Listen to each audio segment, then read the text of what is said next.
اکثریت کا. اچھا تو اب یہ کہ مفتی دعوت اسلامی نے تدریس بھی کی تھی نا, تدریس بھی فرمائی, دارالفتہ بھی سنبھالا, اچھا رکن شورا بھی بن گئے, کام اتنا ہی کام کہتے, کام کرتے کرتے امامت بھی فرمائی. سب امامت تو کر یہ خطیب شعلہ بیان ان میں کئی ہوں گے, تو امامت بھی فرمائی انہوں نے. تو اب ان کا گھر میں امیج کس نے بنایا؟ میں کہوں گا دعوت اسلامی کے مدنی کاموں کی دلچسپی نے اس کا بنایا.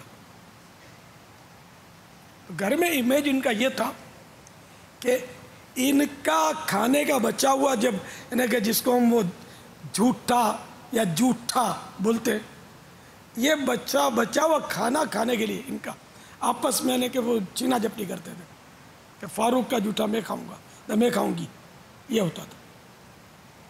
ہے آپ ہم میں سے کوئی ایسا ہے کہ جس کا جھوٹا گھر والے کھاتے ہوں؟ تو کتنا امیج ان کا بنا ہوا تھا. تو اب ایسا طالب علم جس کا اتنا گھر میں احترام کیا جاتا ہو, وہ گھر والوں کو جو بولے گا انہوں نے ماننا ہے کہ بھئی یہ جو بولتا ہے وہ اسلام ہے, یہ جو بولتا ہے یہ شریعت ہے. اتنا ان کا مطلب ہے کہ کا اثر گھر والوں پر تھا. اور شریف اتنے تھے یہ ان کے جانے کے بعد اس طرح کی باتیں سامنے آئیں ان کے گھر والوں کی طرف سے کہ کبھی نمک ڈالا تو کیا, کبھی نمک بھول گئے تو کیا, اس بندے خدا نے چپ چاپ کھا لینا ہے. کبھی اس نے یہ نہیں بولا کہ نمک تم لوگ بھول گئے ہو ڈالنا, نمک نہیں ہے وہ, یا تیکھا ہے تو پھیکا ہے, اس نے کچھ بولنا ہی نہیں ہے. جو دیا ٹھنڈا ہے گھر میں, انہوں نے اپنی ضرورت کا کھا لینا ہے.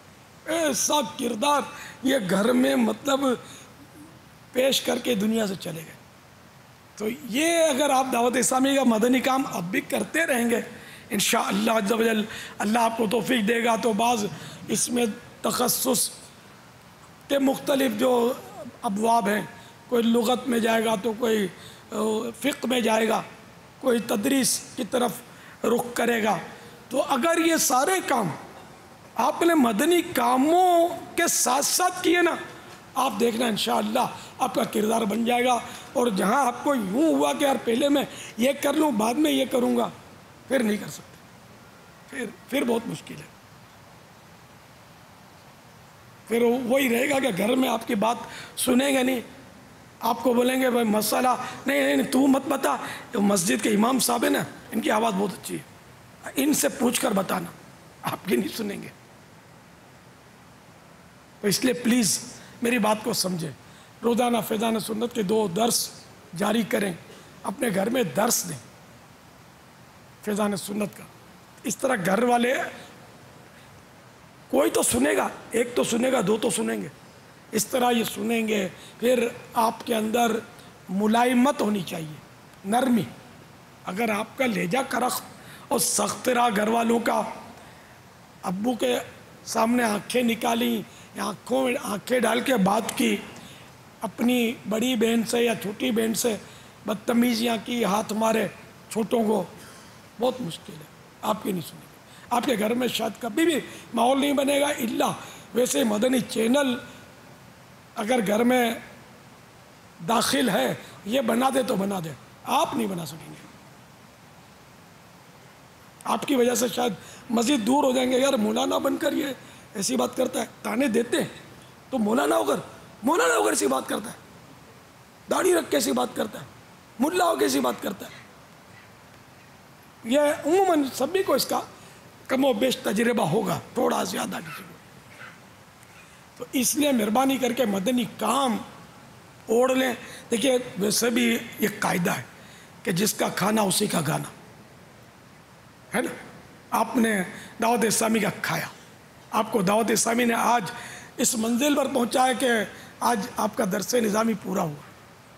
تو یہ دعوت اسلامی نے الحمدللہ آپ کو سکھایا نا, آپ کو علم دین کے زیور سے آراستہ کیا الحمدللہ. تو آپ نے اس کا کھایا. اچھا پھر اگر یوں واقعی جس کو کھانا غذا, جسمانی غذا, تو وہ بھی تو دعوت اسلامی نے کھلایا آپ کو یار, ویسے بھی الحمدللہ. تو اب یہ کہ آپ کو عمر بھر ایک مروت کا تقاضا بھی ہے، اخلاقی فریضہ بھی ہے کہ عمر بھر دعوت اسلامی کے گن گانے. اس کی بات بری لگ گئی تو دعوت اسلامی خراب ہو گئی، اس سے ناراض ہو گئے تو دعوت اسلامی خراب ہو گئی. ایسے نادان مت بننا، چاہے مجھ سے ناراض ہو جائیں، دعوت اسلامی سے ناراض مت ہونا. دعوت اسلامی میرا نام نہیں ہے، ان کا نام نہیں ہے، کسی فرد کا نام نہیں ہے. یہ ایک سنتوں بھری تحریک ہے. ہم نے دنیا سے چلا جانا ہے، دعوت اسلامی انشاءاللہ تا دیر رہے گی. تو اس کو تو ہماری انشاءاللہ نسلیں بھی لے کے چلیں گی انشاءاللہ. تو اس کا کام ہاتھ جوڑتا ہوں آپ کے آگے. آپ میری کمائی ہیں، میری کریم ہیں، آپ میری دعوت اسلامی کو لے کے چلیے. میں آج سے نہیں، میں برسوں سے کہتا آ رہا ہوں کہ مجھے پوری مجلس شورا علماء پر مشتمل چاہیے. یہ یاد ہوگا، آپ طالب علم ہوں گے جب سے سنتے ہوں گے، مجھے یہ چاہیے یار. اب آگے بڑھو، اب صلاحیت پیدا کریں. آگے بڑھتے بڑھتے شورا کے دروازے کس نے بند کرنے آپ پر؟ آپ کو ویلکم ہے ماشاءاللہ. شورا جس طرح علماء کا احترام کرتی ہے یہ کسی سے مخفی تو نہیں ہے. اور پاپا آ بھی رہے ہیں الحمدللہ. کئی ہمارے پاس علماء ہیں ماشاءاللہ. اسد مدنی کہ جو آپ کے جامعات بھی ان کے پاس ہے، رکن شورا بھی ہیں. شاہد بھائی، عقیل بھائی ہمارے، عماد الحمدللہ. تو یوں الحمدللہ. پھر یہ کہ علماء سے کی رہنمائی، مزید مفتیان کرام کی رہنمائی بھی لیتے رہتے ہیں وقتاً فوقتاً، دارالفتہ سے بھی رجوع کرتے رہتے ہیں، اور تقریباً جو کام ہے یہ پوچھ کر ہوتے ہیں. تو یہ بہت سو کا اس کا پتہ ہے کہ ہم لوگ مطلب چونکہ اللہ کی رضا کے لیے کر رہے ہیں، اب اپنی عقل کے گھوڑے دوڑاتے رہیں گے تو کہیں ٹھوکر نہ کھا جائیں. اس لیے علماء کے ساتھ ساتھ تو مہربانی کر کے آپ دعوت اسلامی کے مبلغ بن جائیں. اگر کوئی تنظیمی ذمہ داری نہیں ہے تو ذمہ داری اگر آپ کو نبھا سکتے ہیں اس پوزیشن میں، تو دعوت اسلامی کے ذمہ دار سے درخواست کریں کہ مجھے فلاں ذمہ داری اگر مل جائے یا کوئی سی ذمہ داری مجھے دے دی جائے. اگر وہ نہ دے تب بھی برا نہ مانیں. اپنے آپ کو یہ نہیں کہ مجھے ذمہ داری ہوگی تو ہی کام کروں گا. آپ کام کریں. درس دینے کے لیے کوئی ذمہ داری کی ضرورت نہیں ہے. نیکی کی دعوت، علاقائی دورہ ہفتے میں کم از کم ایک بار، تو اس کے لیے کوئی تنظیمی ذمہ داری ضروری نہیں ہے. مدرسۃ المدینہ بالغان غالباً سبھی پڑھا سکتے ہوں گے، اتنی صلاحیت تو سب میں ہونی چاہیے. تو یہ اپنے ذمہ دار سے پوچھ کر آپ یہ لے لیں، تو کوئی مدرسۃ المدینہ بالغان پڑھائیں کہ یہ ماشاءاللہ اس میں بہت دینے کے اسلامی بھائی ملتے ہیں اور اس میں بنتے ہیں اور آگے بڑھتے ہیں. تو یہ ایمان کے تحفظ کی تحریک ہے، اعمال کی اصلاح کی تحریک ہے. ٹھیک ہے نا؟ تو اس میں آپ بہت ہی بہترین کردار ادا کر سکتے ہیں. کچھ مجھے خوشخبریاں ملیں گی بھی یا نہیں؟ کب تک بولتا رہوں گا؟ آپ یعنی ذمہ داریاں بھی ملی تو لے لیں گے انشاءاللہ. اچھا، مدرسۃ المدینہ بالغان پڑھانے کی کوئی ذمہ داری قبول کرے گا؟ اپنے ذمہ داروں سے کے ماتحت، یعنی کہ میں علامہ صاحب ہوں اور نگران کو مجھے پوچھ کر کام کرنا، یہ نہیں. عاجزی، من تواضع للہ فقد رفعہ اللہ. مجھ سے مشورہ کیا کرو، مجھ سے پوچھ لیا کرو، آپ کو کوئی گھاس نہیں ڈالے گا. آپ اپنا کردار پیش کریں، وہ مجبور ہو جائیں گے آپ کو پوچھنے کے لیے، یار ذرا یار ان سے پوچھتے ہیں کہیں بھول نہ ہو جائے اپنی. تو آپ دل میں اتریں. باقی خالی روب داب سے یا چرب زبانی سے اور الفاظ کے کھیل کھیلنے سے کوئی آپ کے قابو میں نہیں آئے گا. ایک سے ایک چرب زبان میں نے بھی دیکھا. آپ نے کیا آپ نے دیکھا کیا بولتے ہیں نا، دنیا دیکھی والی ہے. ایک سے ایک چرب زبان میں نے دیکھے ہیں، کوئی بھاؤ بھی نہیں پوچھتا ہے، عارضی طور پر وہ چھا جاتے ہیں، پھر پتہ بھی نہیں ہوتا. تو وہ ہے نا، کہتے ہیں کہ حقیقت چھپ نہیں سکتی بناوٹ کے اصولوں سے. حقیقت چھپ نہیں سکتی بناوٹ کے اصولوں سے، کہ خوشبو آ نہیں سکتی کبھی کاغذ کے پھولوں سے. کہ خوشبو آ نہیں سکتی کبھی کاغذ کے پھولوں سے. تو آپ اصل پھول بنے تاکہ آپ کی خوشبو پھیلے. کاغذ کا پھول تو بہت خوشنما ضرور ہوتا ہے لیکن خوشبو ہی نہیں آتی. تو جس پھول میں خوشبو نہ ہو تو بیکار ہے.